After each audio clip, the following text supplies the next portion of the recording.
Salut à tous, c'est François Rousseau. Si vous êtes passionné par les voitures, vous êtes au bon endroit.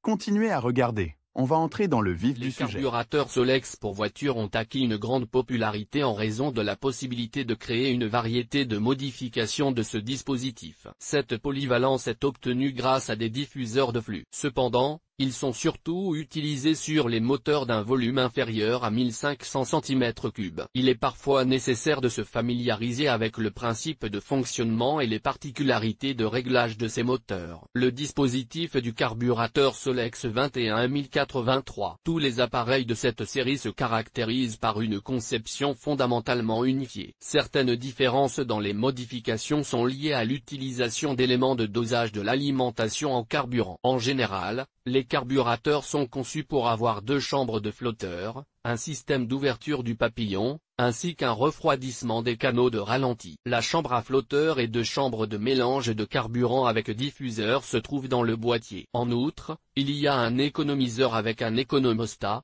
des passages de carburant et d'air, des clapets d'étranglement, des vis de réglage et d'ajustement. Le couvercle est fixé au corps par 5 vis. Il comprend les raccords de carburant, l'électrovanne et la vanne à pointeau, le volet d'air et un certain nombre d'autres petites unités. Les carburateurs de cette série sont dotés de plusieurs systèmes, le dosage principal et le dosage transitoire pour chacune des deux chambres. Économiseur de puissance et de ralenti. Mécanisme du flotteur. Éconostat. Système de ralenti. Dispositif de démarrage. Point pompe d'accélération.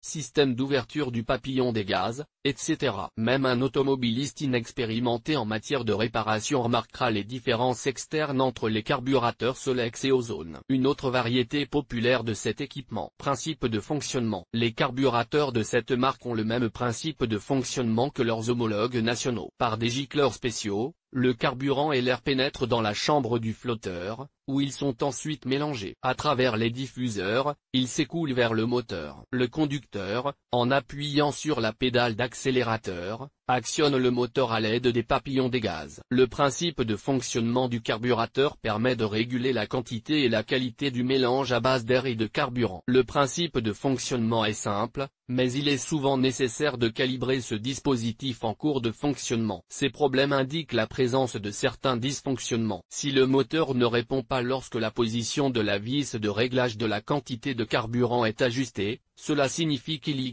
a trop d'essence dans le canal de ralenti. Cela peut être dû à une inadéquation de la taille des gicleurs correspondants, ou à une déformation de leur siège. Cela peut également être dû à une mauvaise installation de l'électrovanne. Afin d'améliorer l'efficacité du nœud et d'augmenter la puissance, des mesures sont prises pour le moderniser. Il existe des variantes connues qui peuvent affecter le principe de fonctionnement du Solex 21083, régler un nouveau niveau de carburant dans la chambre du flotteur et remplacer l'aiguille en même temps. Cela permet au carburateur de fonctionner de manière plus stable. De nombreuses personnes utilisent une aiguille d'obturation en caoutchouc, qui permet de maintenir le régime réglé. Sciage des plaques d'accélérateur. Dans ce cas, la section des orifices d'admission est légèrement plus petite que celle prévue par les normes standards. Cela réduit la puissance du moteur et, en même temps, l'émission de substances nocives. Le mélange air-carburant sera réparti plus uniformément dans les cylindres. Procédure de polissage du diffuseur. Elle permet de réduire les pertes dues à l'effet aérodynamique. Lire aussi. Pourquoi faut-il procéder au réglage des soupapes dans le moteur? D'autres différences affectant le principe de fonctionnement,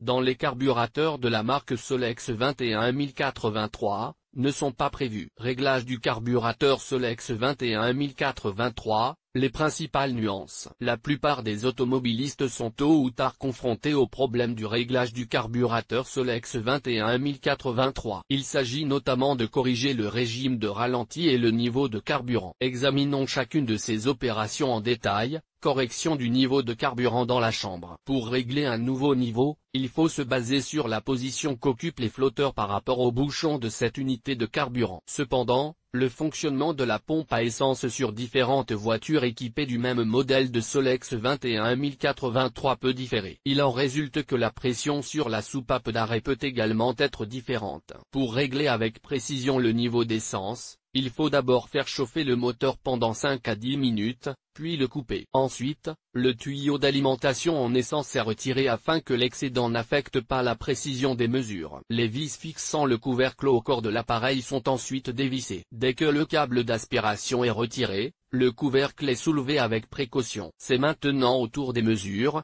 qui sont effectuées à l'aide d'une règle ou d'un pied à coulisse. Il doit y avoir une distance de 25 mm entre la surface du bouchon et la surface du niveau de carburant. La distance moyenne est définie comme une valeur moyenne entre les valeurs de chacune des chambres. Réglage du régime de ralenti du moteur. Cette procédure est lancée après avoir corrigé le niveau de carburant dans les chambres à flotteur. Pour ce faire, on prend un tournevis plat, à l'aide duquel on visse la vis de qualité au maximum, à l'opposé du mouvement du cadran, dans le sens des aiguilles d'une montre. Ensuite, elle est dévissée de 5 tours, puis d'un tour supplémentaire. Il est possible de démarrer le moteur et de supprimer l'aspiration du carburant. Passons maintenant à la vis de qualité. La fréquence minimale qui assure un fonctionnement stable du moteur est prise comme base. La valeur normale se situe entre 900 et 1200 unités. Cela indique la création d'une raréfaction minimale. La vis peut maintenant être revissée jusqu'à ce que des révolutions instables apparaissent. À partir de cette position, la vis doit être dévissée d'un tour jusqu'à ce qu'un fonctionnement stable soit rétabli. Le réglage du régime de ralenti permet d'obtenir un rapport effectif de fonctionnement stable du groupe motopropulseur à une dépression minimale. Il existe sa propre gradation en termes de qualité du mélange. La tâche principale du fonctionnement du carburateur est de préparer des mélanges,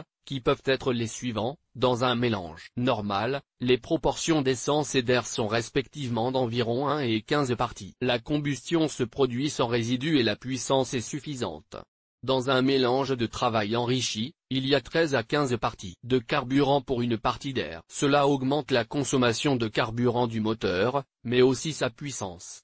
Dans le mélange riche, l'air est encore plus faible par rapport au carburant. En raison du manque d'oxygène, l'essence ne brûle pas complètement dans les cylindres. En outre, l'unité motrice elle-même peut présenter des dysfonctionnements. Avec un mélange trop enrichi, rapport d'essence de seulement 1/5, le moteur ne peut pas fonctionner, car l'étincelle ne peut pas enflammer le carburant en raison du manque d'oxygène. Dans un mélange appauvri, la proportion d'essence est inférieure à 1/15 de par rapport à l'air. Le moteur devient aussi économique que possible, mais pas assez efficace. Dans un mélange pauvre, il y a 17 parties ou plus d'oxygène pour une partie de carburant. Le moteur fonctionne de manière non économique et instable. Lire aussi, diagnostiquer les pannes de l'alternateur d'une voiture. Le problème du réglage du carburateur Solex 21083 est dû au fait qu'il est utilisé pour préparer le mélange de travail. Au cours de la préparation, il y a une évaporation partielle des vapeurs de carburant, ainsi que leur mélange ultérieur avec des parties de l'air. Le plus souvent, dans le fonctionnement des véhicules, il y a plusieurs problèmes et dysfonctionnements du carburateur, nécessitant le réglage des flotteurs VATS 2108 Solex et d'autres éléments structurels. Ils se manifestent par les symptômes suivants. Le moteur bégaie au ralenti. Une cause fréquente de ce dysfonctionnement est l'obstruction de l'injecteur de carburant. Il suffit souvent de le dévisser et de le souffler avec un jet d'air. Dans certains cas, l'unité de contrôle des soupapes peut tomber en panne. Pour ce faire, vous pouvez alimenter son connecteur et vous assurer qu'il entre en fonction. Les caractéristiques du véhicule s'abaissent lorsque le conducteur appuie fortement sur la pédale d'accélérateur avec son pied. En règle générale, la cause se cache dans la pompe d'accélération, soit son diaphragme est déchiré, soit les pulvérisateurs sont bouchés.